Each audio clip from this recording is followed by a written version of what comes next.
Cinquième et dernière partie, une partie plus ouverte avec des mises en perspective, même si vous en avez d'ores et déjà fait de nombreuses. On est, même si d'aucuns disent qu'on en sort, on est encore dans un contexte de crise, dont d'aucuns aussi disent que malgré tout elle est plus structurelle que conjoncturelle. Est-ce que ça change la donne du point de vue des conflits? Est-ce que plus il y a de crise et plus il y a de conflits? Est-ce qu'il y a un côté comme ça, le client est roi, moi ça j'y ai droit, parce que par ailleurs, dans mon travail, on me dit que le client est roi, donc je me venge en quelque sorte en lui demandant la même chose. Est-ce que cette situation exacerbe la potentialité qu'il y ait des conflits quand on est en position de consommateur? Ce n'est pas ce que de notre côté nous on perçoit. Ouais. C'est-à-dire qu'effectivement, il y a aujourd'hui effectivement peut-être la tendance à vouloir insister un peu plus en tant que consommateur sur son statut de consommateur roi.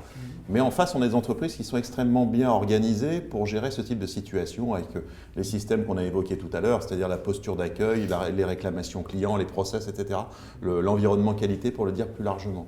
Je pense que peut-être pour élargir un peu la question, le phénomène de crise, me semble-t-il, amène parfois, et c'est un risque pour les entreprises, à sortir un peu de la posture ou de la niche, du positionnement ou du segment qu'ils avaient choisi. De leur ligne de conduite. De leur ligne de conduite, pour le dire plus simplement, vous avez raison. Moi, je vois le danger à ce niveau-là, c'est de s'apercevoir par exemple que des transporteurs low cost, finalement, commencent à intégrer des prestations qui sont plus low cost, alors que des transporteurs traditionnels savent plus s'ils doivent être sur du haut de gamme, du low cost. Et on s'aperçoit qu'il y a une perte de repères aussi. C'est peut-être ça la conséquence immédiate que je vois de ce phénomène de crise où on essaie de garder sa part de marché et à ce moment-là, ça devient l'objectif central. Les moyens qui étaient traditionnels, segmentation, micro-segmentation, enfin les phénomènes dont on a parlé, semblent peut-être un peu moins respectés. Voilà, c'est nous ce qu'on peut percevoir. D'accord. Alors sans faire du tout de politique, ni de polémique, moi je fais partie des gens qui pensent que la crise est durable. Oui. Et qu'on ne va pas retrouver en Europe des niveaux d'inflation et de croissance qui nous permettraient, comme dans le passé, de mettre nos erreurs sur le dos des consommateurs. On a une augmentation des coûts, donc j'augmente les prix, etc. Et il me semble qu'aujourd'hui, l'enjeu pour pas mal d'industries, et d'industries de services aussi, c'est comment produire plus qualitativement et pour moins cher. Et là, on n'est pas du tout dans un modèle low cost. Hein. C'est pas du tout ce que je dis. Il y a eu le modèle low cost qui était comment couper les coûts, mais avec une offre beaucoup moins qualitative. Là, c'est une notion différente. C'est-à-dire que le consommateur n'est pas prêt à abandonner de la qualité, même s'il doit payer moins cher. Mais simplement, il est plus exigeant parce qu'il voit bien qu'il n'y a plus d'inflation. Et donc, quand vous négociez avec le consommateur ou avec le consommateur entreprise, ils vous disent « Mais attendez, vous êtes bien gentil, vous proposez d'augmenter vos prix, mais qu'est-ce qui a changé ?» Au contraire, moi, je fais moins de bénéfices que l'année dernière. Donc, je veux plutôt que vos prix descendent. Et l'enjeu, c'est effectivement de créer de la valeur pour être de plus en plus qualitatif, tout en vendant moins cher. Et ça passe par un re-engineering complet de votre manière de construire votre produit et votre service. Et moi j'ai beaucoup de respect pour Nicolas Hayek, c'est un peu ce qu'a fait Nicolas Hayek avec Swatch. Et c'est ce qu'on a voulu faire chez Ocotel. On s'est dit, comment est-ce qu'on peut proposer une offre tout compris, donc avec la restauration, avec tous les produits compris dans le prix dans la chambre, plutôt un peu moins cher que les hôteliers de la même catégorie pour simplement le prix d'une chambre. Et on y est arrivé. Et on y est arrivé pas parce qu'on est plus intelligent que les autres, pas parce qu'on gagne moins d'argent que les autres, tout simplement parce qu'on a complètement posé à plat le modèle économique et qu'on s'est dit, mais compte tenu des nouvelles technologies, compte tenu des attentes des clients, comment est-ce que je me tiens à l'essentiel et que je supprime tout ce qui est là par habitude, parce qu'on l'a toujours fait, etc., notamment le check-in, le check-out. Et ça me semble porteur d'avenir, de revenir à l'essentiel, de se débarrasser de toutes les vieilles habitudes qu'on a chacun dans nos métiers depuis des dizaines et des dizaines d'années, pour produire mieux et pour produire moins cher. Et à partir du moment où vous faites ça, la crise n'est plus un problème, la crise est une opportunité. Parce que si vous avez la souplesse, à la fois intellectuelle et dans votre organisation pour faire ça, ce que je peux vous garantir, c'est que les majors, ils n'ont pas cette souplesse. Et c'est beaucoup plus facile pour une entreprise qui arrive sur le marché de faire ça que pour une entreprise qui a déjà, dans mon métier, 5000 hôtels à gérer.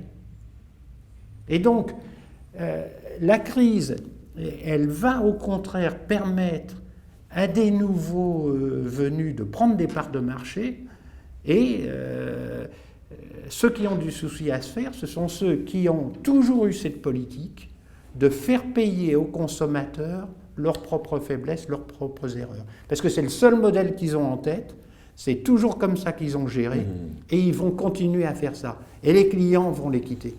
Et regardez, dans le domaine de l'hôtellerie, le succès de Airbnb. Eh bien, Airbnb est arrivé, non pas parce qu'il y a des gens géniaux qui ont inventé Airbnb, mais parce que l'hôtellerie traditionnelle a une image de marque catastrophique. Et donc, si je ne remets pas en question mon métier, j'ouvre des boulevards à des secteurs qui font un métier qui n'est pas le vôtre et qui le font différemment. Donc la crise est une opportunité. Et est-ce que ça veut dire aussi sur les changements de comportement du consommateur qui veut aller vers des offres de plus en plus ciblées, personnalisées? Est-ce que vous iriez jusqu'à dire que le modèle de la grande distribution, par exemple, qui est caractérisé par son universalité, il est voué soit à disparaître en tant que tel ou à se réformer profondément parce que, pour en revenir à l'idée centrale de notre débat, celui, alors non pas de la segmentation, qui est aujourd'hui, je l'ai bien compris, à vous écouter, un concept qui est quand même un peu dépassé, mais celui d'une offre un petit peu fourre-tout, voilà, où il y a un petit peu de tout, ce sont des modèles créateurs de conflits. On n'a pas forcément envie de faire ses courses avec beaucoup de monde, sans offre personnalisée, etc. Et donc, est-ce que ça veut dire que dans un certain nombre de domaines, de secteurs d'activité, des modèles d'entreprise vont être amenés à profondément muter, faute de quoi ils disparaîtront ? Parce qu'ils sont générateurs de conflits potentiellement? Alors moi je me garderais bien de parler de secteurs qui ne sont pas les miens, mais il y a déjà des évolutions dans la grande distribution. Et je ne vois pas de secteur qui puisse faire l'économie de cette réflexion, de remise à plat de son modèle et de vérifier est-ce qu'aujourd'hui je réponds aux attentes des clients, est-ce que je suis économiquement le plus performant. Et aujourd'hui, les concurrences, elles ne sont pas entre acteurs d'un même secteur, on n'est plus dans des parts de marché. Aujourd'hui, le vrai sujet, c'est est-ce que quelqu'un qui fait mon métier d'une manière complètement différente ne sera pas demain un acteur majeur du marché? Donc si vous voulez, dans l'hôtellerie, le concurrent de Accor, ce n'est pas Hilton, c'est Airbnb. C'est la chambre chez l'habitant.